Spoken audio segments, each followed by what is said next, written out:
যারা 2002 সালের পরে জন্ম নিয়েছে তাদের কি হবে? একটি বিশেষ ঘোষণা। সরকারের নির্দেশে এসআইআর শুরু হয়েছে। সবাই 2002 সালের আগের ভোটার লিস্ট দেখে নিন। পরিচয় প্রমাণ না থাকলে বড় সমস্যায় পড়তে পারে। একটি বিশেষ ঘোষণা। সরকারের নির্দেশে এসআইআর শুরু হয়েছে। সবাই 2002 সালে আগের ভোটার লিস্ট দেখে নিন। পরিচয় প্রমাণ না থাকলে বড় সমস্যায় পড়তে পারে। একটি বিশেষ ঘোষণা। সরকারের নির্দেশে এসআইআর শুরু হয়েছে। সবাই 2002 সালের আগের ভোটার লিস্ট দেখে নিন। পরিচয় প্রমাণ না থাকলে বড় সমস্যায় পড়তে পারে। বিশেষ ঘোষণা। সরকারের নির্দেশে এসআইআর শুরু হয়েছে। সবাই 2002 সালের আগের ভোটার লিস্ট দেখে নিন। পরিচয় প্রমাণ না থাকলে বড় সমস্যায় পড়তে পারে। এবার আমরা কি করব? এই ভারতে তো আমাদের আশা অনেকদিন হয়ে গেলে আমাদের 2002 সালের ভোটার লিস্ট পেলে যাই বাড়ি গিয়ে সবার সাথে আলোচনা করি।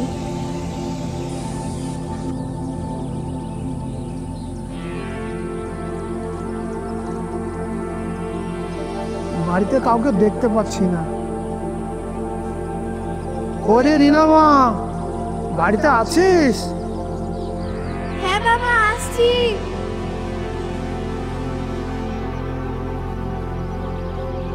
হ্যাঁ বাবা, তুমি কি আমাকে কিছু বলছো? আরে মা রিনা, বাইরে মাইকে কি বলছে ও কি শুনেছে? হ্যাঁ বাবা, আমি শুনেছি।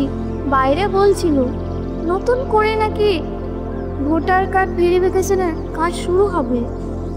হ্যাঁ মা রিনা, তুই ঠিকই শুনেছিস। 2002 সালের ভোটার তালিকা অনুযায়ী নাকি ভোটার কার্ড ভেরিফিকেশন শুরু হবে। তোমার রিনা, তুই যখন ছোট্ট ছিলিস তখন তোকে আমি 1998 সালে এই ভারতবর্ষে নিয়ে এসেছিলাম।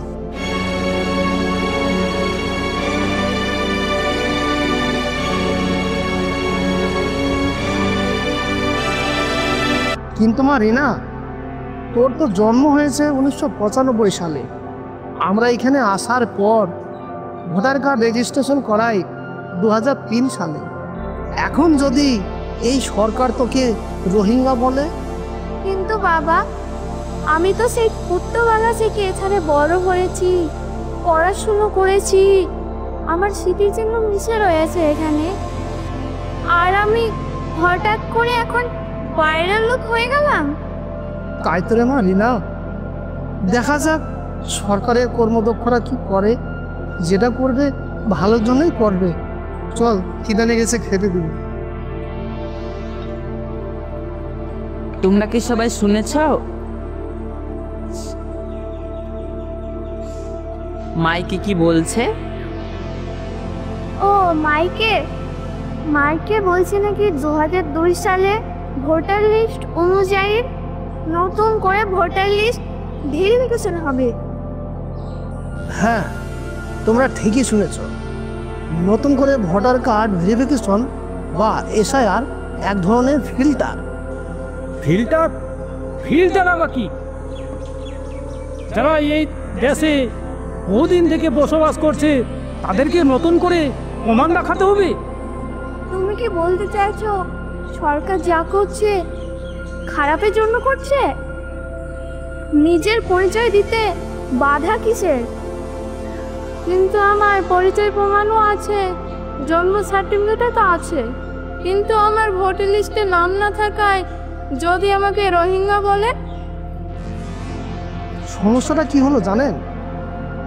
আমাদের আসল তথ্য নেই বলেই কিছু কিছু মানুষকে অবৈধ বলা হচ্ছে। দেখুন, এটা সরকারের নীতি। সরকার কাউকে রোহিঙ্গা বলছে না, কিন্তু সরকারের নিয়ম তো সবাইকে মানতে হবে, তাই না? আপনারা যা বলছেন সেটা ঠিকই, নিয়ম মানতে অসুবিধা নেই। এই সরকারের নিয়ম মানতে গিয়ে আমাদের অস্তিত্বটা না মুছে যায়। দেখুন, আমরা কি চাই? আমরা কি চাই যে আমাদের মধ্যে হিন্দু মুসলিমের বিভাজন সৃষ্টি হোক? কিন্তু এভাবে চলতে থাকলে সাম্প্রদায়িক অশান্তি হতে পারে। আমাদের এখন সকলের দরকার সহানুভূতি, তথ্য সহায়তা ও সংহতি। হ্যাঁ, এটা আপনি ঠিক বলেছেন।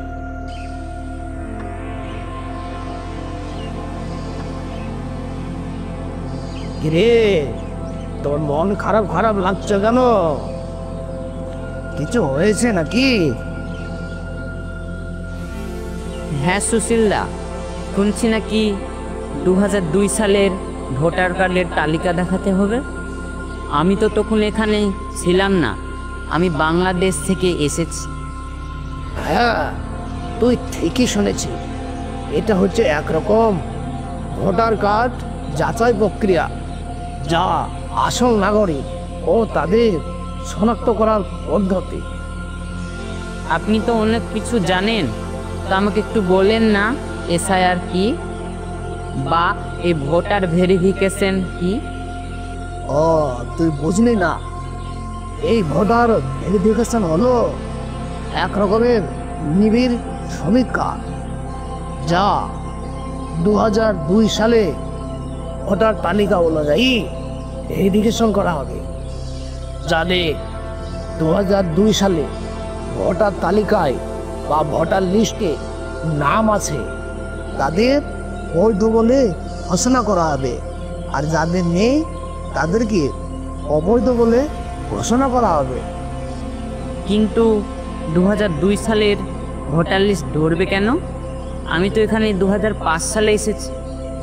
আরে, এটাই তো গুরুতর ব্যাপার। যাদের 2002 সালে ভোটার লিস্টে নাম আছে তাদের কোনো অসুবিধা নেই, আর যাদের 2002 সালের ভোটার লিস্টে নাম নেই তাদেরকে প্রমাণ দিতে হবে যে তারা এই ভারতীয়, বুঝলি?